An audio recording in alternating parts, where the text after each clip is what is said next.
Hello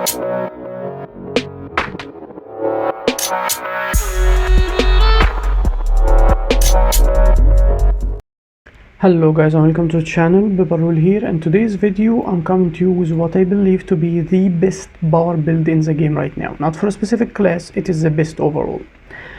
It have really good damage, high damage for a power build. It can compete even with my main soul beast build. If you know that one, you can check it out. It can do almost anything. It's work in every situation. Solo, high burst damage, cleaving monsters around and do meta events. It has range, melee, like it has everything in this build. Few little bit weaknesses that can even be adjusted, which make it a really insane build. So what the build is, it's the power Renegade. And like every video, we're gonna have timestamps. You can skip ahead if you want, but I really urge you to see the full video, especially if you're new to the class or not really experienced with it, because we're gonna explain everything in there. So without further ado, let's go with the equipment. I wanted to have everything from damage to sustain, so toughness, vitality, power, precision, ferocity, everything. So I went for a mix of diviner, berserker, and cavalier. Now, my headpiece, shoulder, chest, and my boot are diviner. My glove and leggings are cavalier for higher toughness. Both my weapons are berserkers, and my back is cavalier, so does my rings. My amulet is diviner, and my rings is what I have, but is a mix of like Valkyrie and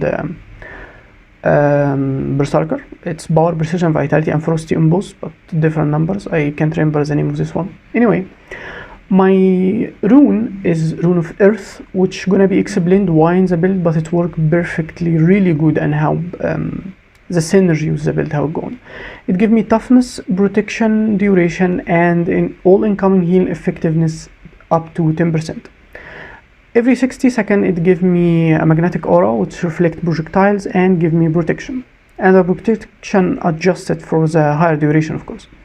My sigils on both weapons are generosity, because we have really weak defense against conditions this build, like not much cleanses.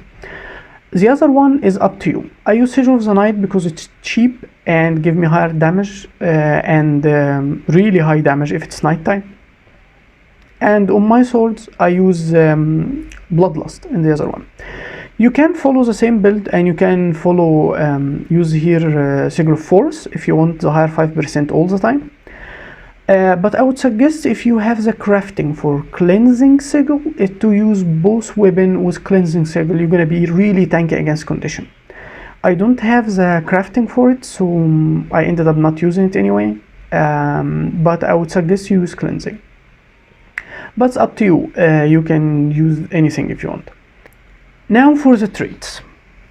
I use Invocation, Devastation, and Renegade. In Invocation, the minors gives us Fury when you swap legend, higher damage when we have Fury, and Fury when we disable a foe. We have a lot of CC, and we'll be swiping legend on cooldown in a way. So Fury in this build is more than 100%, and so it is really high, and adjusted also a little bit higher because of our boon duration. We have boon duration like up to almost 19%, so it's really good with this, and the Fury gonna be helping us a lot through critical chance and critical damage. The first line is kinda up to you. Most of the time, if I'm not fighting against a really high condition, I will go with this one, Rising Tide, because it's increased my damage, and for most of the fight you're gonna be at almost 100% health, so this trait work really good with you.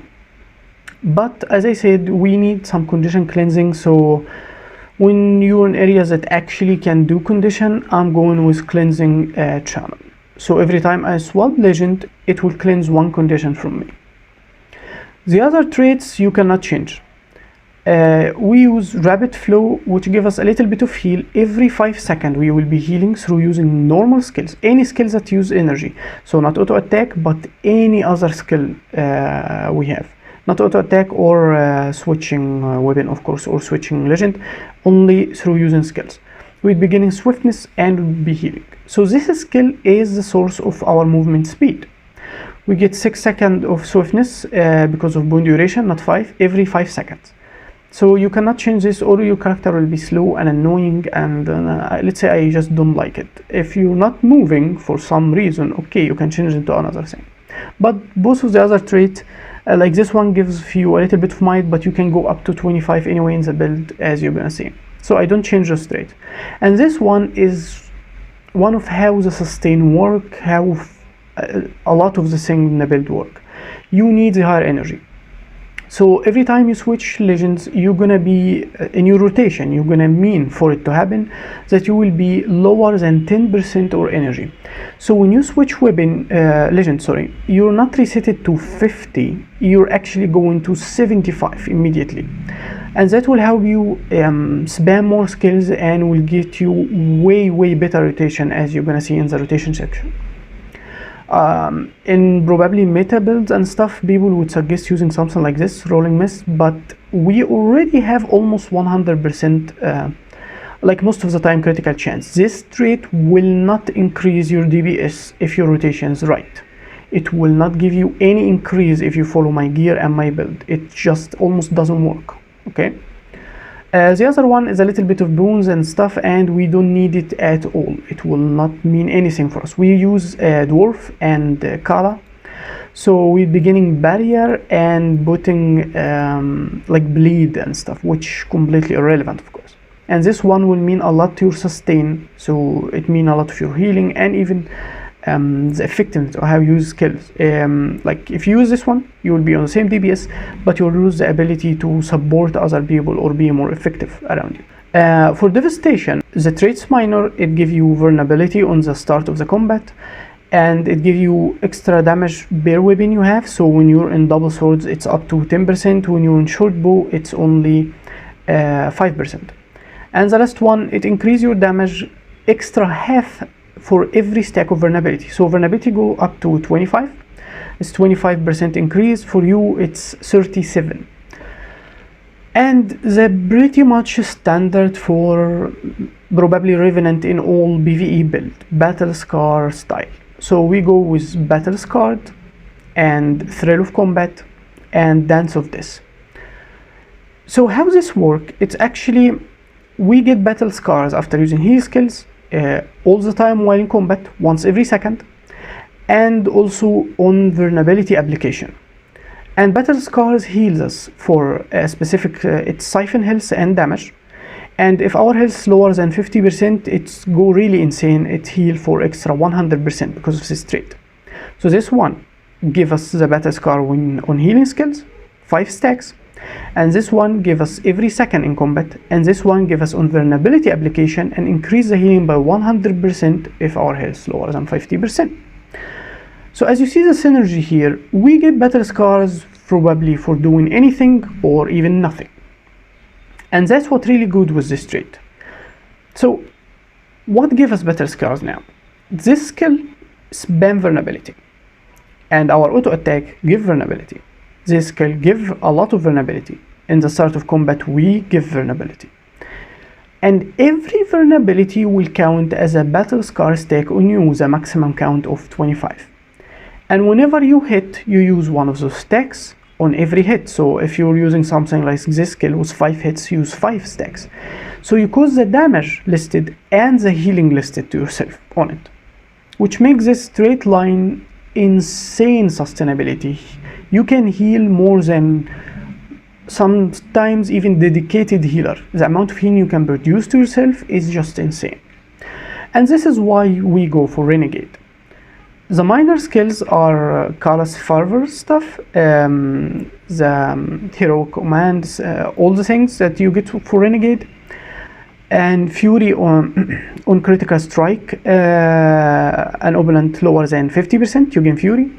And also when you have Vigor, which we have 7 seconds and higher, you have critical chance of 33%. Remember when we said we already go to about 100%? And that was the thing that I don't like with this. I got more than 100%.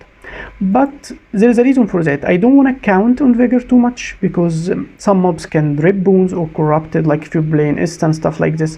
So I don't want to count on Vigor too much, and without it I will be a lot lower. But you can lower your precision a bit if you want.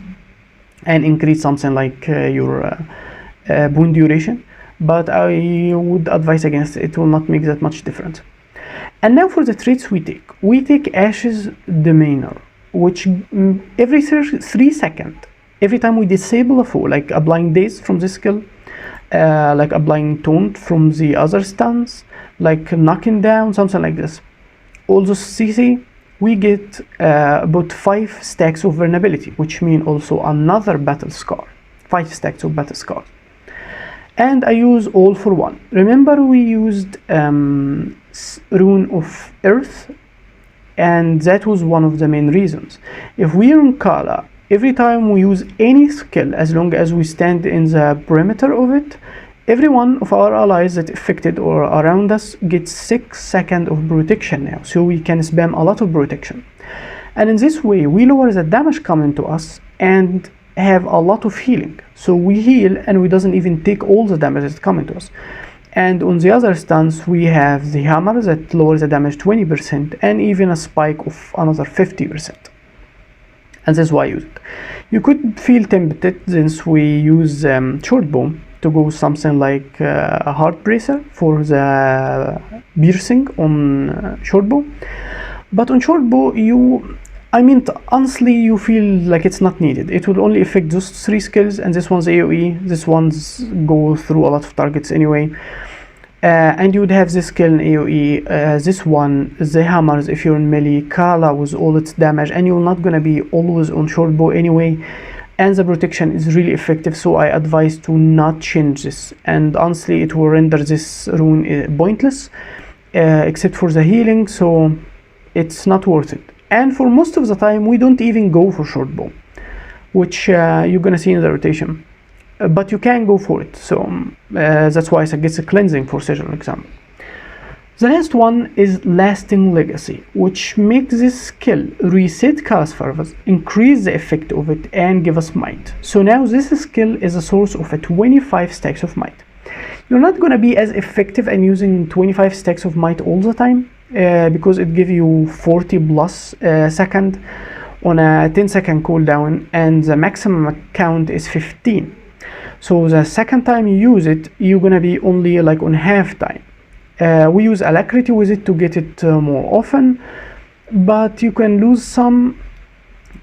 So if you really want something like to increase your might, you can use the other sigil here as a sigil of I can't remember its name, but the one give you might on critical.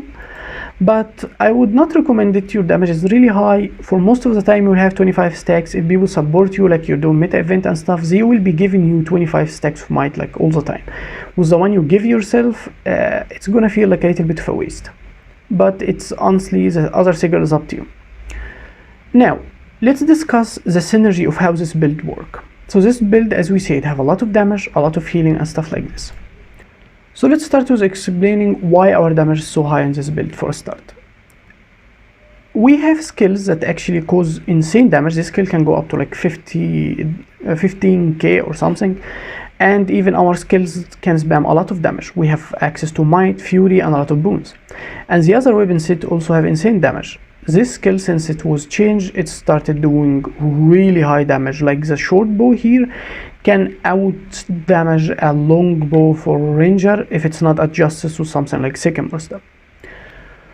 And our utility also can be dedicated for damage in both set, like the hammer will be rolling up really nice damage, this skill, and also Kala's summons. And don't forget, on a lot of vulnerability, and as we roll in combat, we gain battle scars on vulnerability application, which we have a lot of, which can siphon damage with really high numbers.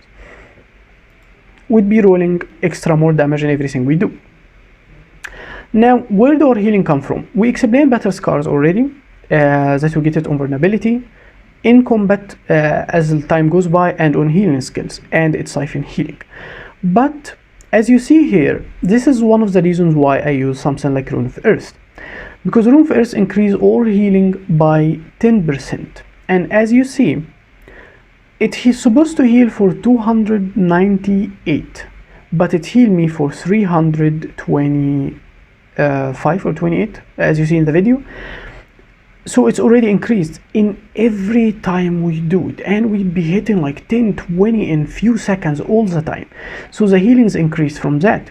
And also our healing skills are increased. The hammer, vengeful hammer, increased. It's supposed to heal for the every hit for 53, but it healed for extra 10% for 58, and that can roll up. Our healing skills for Kala, for example, it's supposed to heal for 4,500, and every balls after that for 369, but as you see, it can go close to 5,000 and more than 400 in every balls. So dwarf healing also goes to 6k, etc. Even the increase of 100% in Death of Dance for battle scars, now it counts as 20% increase. So the 100% for the normal number is now 120, and that can really lower up healing. And for the food we use the normal ones that I use with all my build, tropical peppermint cake, which mean it heals us every second. Instead of 85, it heals for 94, and that healing keep rolling as you see. Now, where does our CC come from? In Dwarf, we have this taunt and slow, which insane bar breaker, and also give you a reducing to the damage of the targets you taunted by 33%, like it's extra protection. And this is one of the great things about the build. And also you have a slow application of this skill with an AoE and a knockdown on this skill, and your other weapon you have a chill for 2 seconds every 5 seconds. And for Kala you have days for 5 bolts if I get it correctly, or 6 bolts even, and as an AoE around you. So you have insane bar breaks. There is no bar breaks that you can't break because of the taunt and chills. You keep rotating between them, so the blue bar will not even regenerate while you rotating correctly for CC, which even makes this build is really strong for CC too. And you can support other, as we explained, through protection, might application around you, and alacrity, and siphon healing, and lowering condition damage, and lowering damage. Like there's a lot of things. You can even give them stability. You do a lot of things to keep people like alive and affected around you. As for food, as I said, I'm using peppermint cake, and I use the word versus world one, this one. But you can use the one with precision that people buy usually, but this one's more effective since we have high vitality and toughness anyway. But the other one can go, if you have money, up to 6% from precision, 4% of ferocity, so whatever you want you can use. Now, where does our condition cleanse come from? For how to fight against condition, our cycle of generosity give us a condition cleanse every 6 seconds when we get the condition on us to our enemy. And if you use cleansing sigil, you would cleanse 3 condition every time you switch weapon. And also if you run in this trait, you would cleanse a condition every time you change legends. And also this skill lowers the condition damage on you and everyone standing on it with this effect for 50%.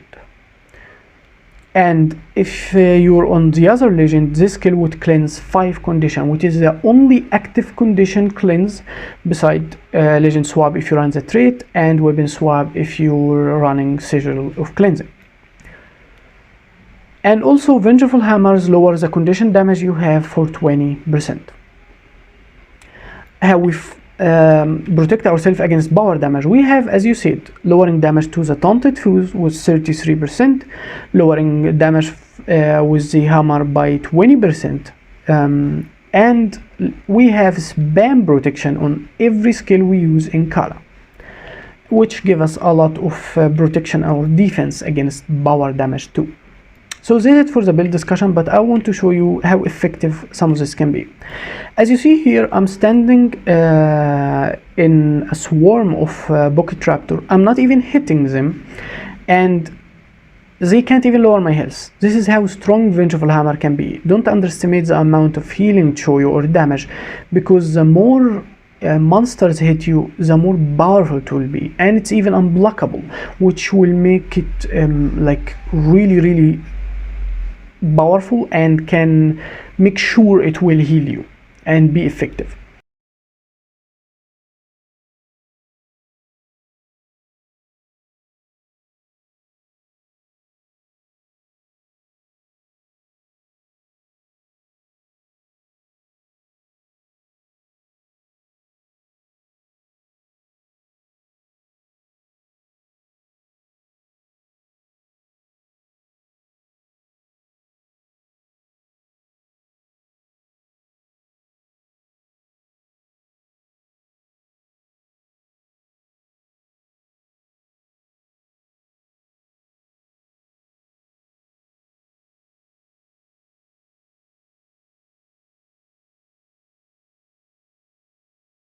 Okay, let's start with an effective rotation. Like, let's say I'm fighting a champ. How would I go usually? I could start on Kala or start on Dwarf. It doesn't really matter. It depends on how big is the bar that I want to break or the boss. Do I need to range or I can stay in melee all the fight? But usually I would start like this. So I would summon the days one and the other one, and then give them both might and hit him with chill, and use skill 3 to dodge, change to dwarf, use the alacrity. I would be already at 75%. Start the taunt and applying the vengeful hammer, and then I would be bursting with shackling wave. I could use this skill to gain the fury too and do extra chill. The Akala would be probably almost off cooldown. I would go to it again, summon both ones and give them might again, go with the chill, the same rotation. Most of the time you will not even need to use your healing skills. If you find yourself at some time like you got CC'd, you couldn't be fast enough to use your skill stuff, and the energy bar is higher than 10%, you have this skill to lose it. So you could use it, let's say like this. Now you can't regenerate, so you change and you would be 75%, not 50. So I will keep spamming orders from above and hero command almost off cooldown, and especially this one.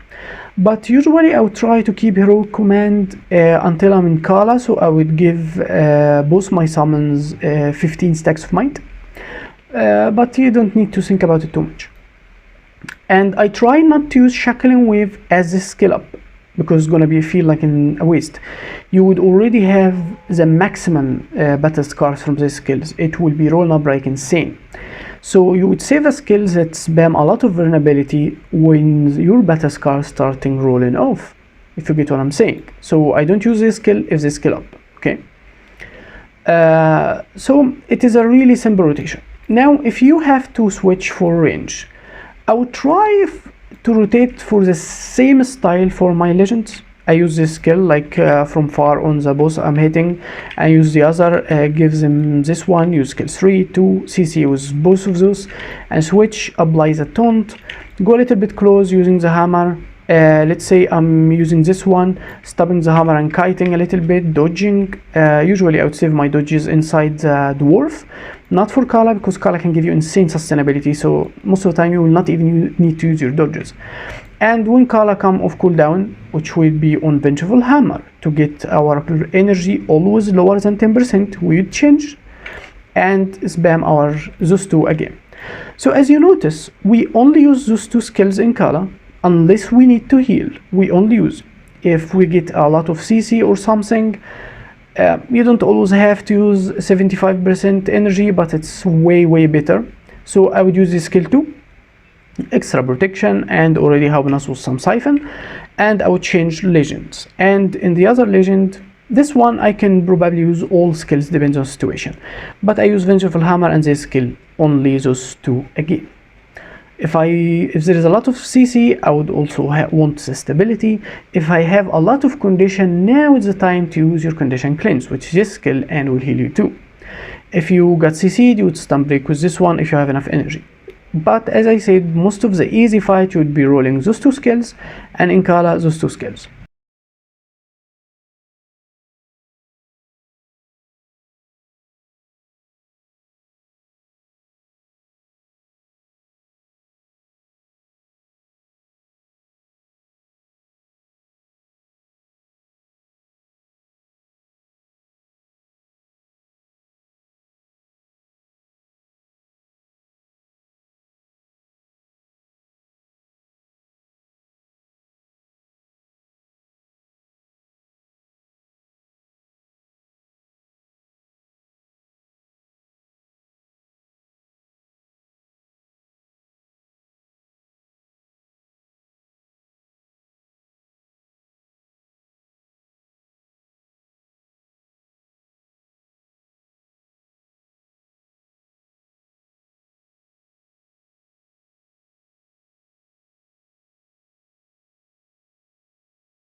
So this is it for the build and guide, guys, and for now I will be showing you some fights and solo against bounties, stuff like this, and I might even explain and mix a few things as obvious with writing on the video.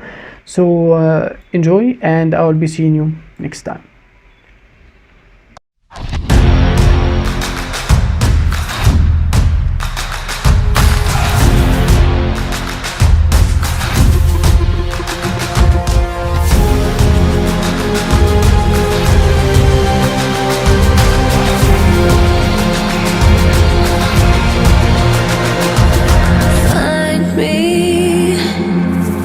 In the corner of the room, not ready to resume, 'cause like I'm taking, don't wanna be alone, but I'm not super strong. I'm looking for somebody, I'm looking for somebody, I'm looking for somebody.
I was ready to surrender my heart to you, only you.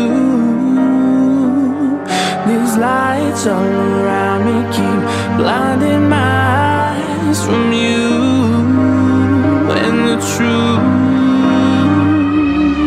Don't tell me, don't tell me, don't tell me why. I know, you won't save my life.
don't tell me why. I know, no, you won't save my life. Save my life. Baby, keep on your making the waves. You and I will never be safe. Be safe. If the walls come down, will you pick me off the ground? If the walls come down, will you save me or burn me down?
And I've lost everything, forever living in the dark.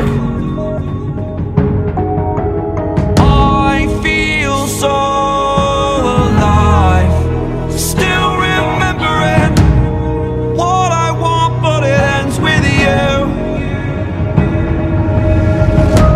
Candlelight has gone out, some will win and some will lose. Nothing much else to say, thought I was searching for something. Door has closed, not a sound. Take a look as I am now, still I smile when you speak. Will you please slow down? Slow down. Slow down.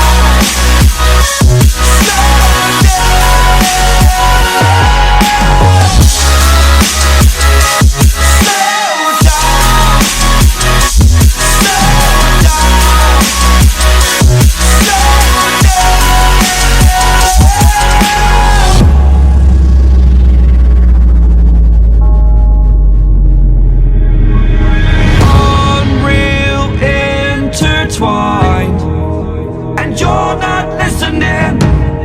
It is your choice to make a little mockery, it won't do.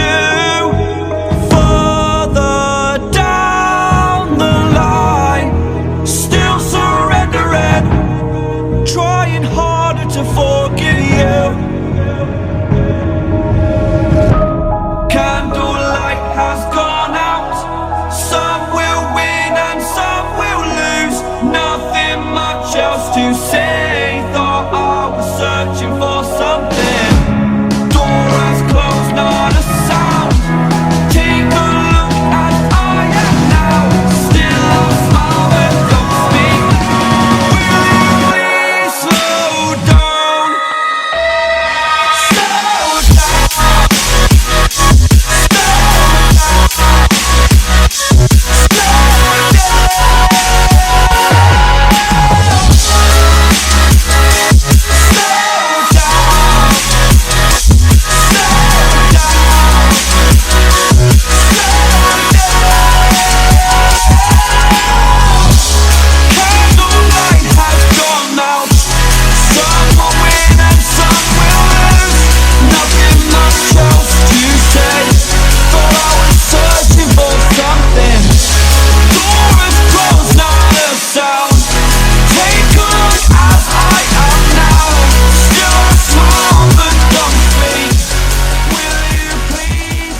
She burns the bridges in my head by lighting up a fire.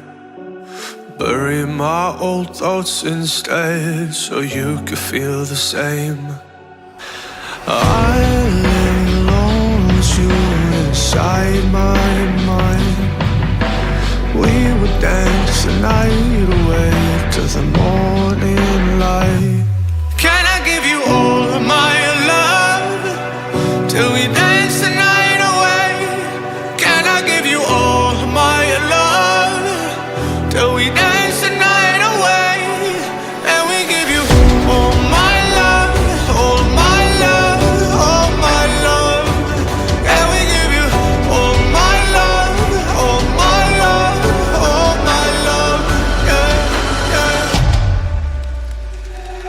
And we give you.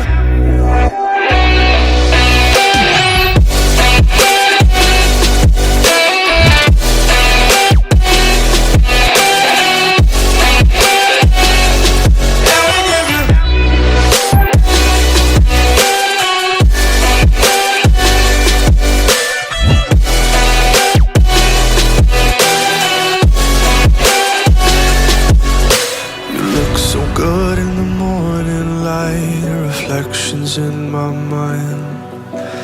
Missing the fights, I don't care if I'm right. Let's just buy a bit more time. I live alone with you inside my mind. We would dance the night away till the morning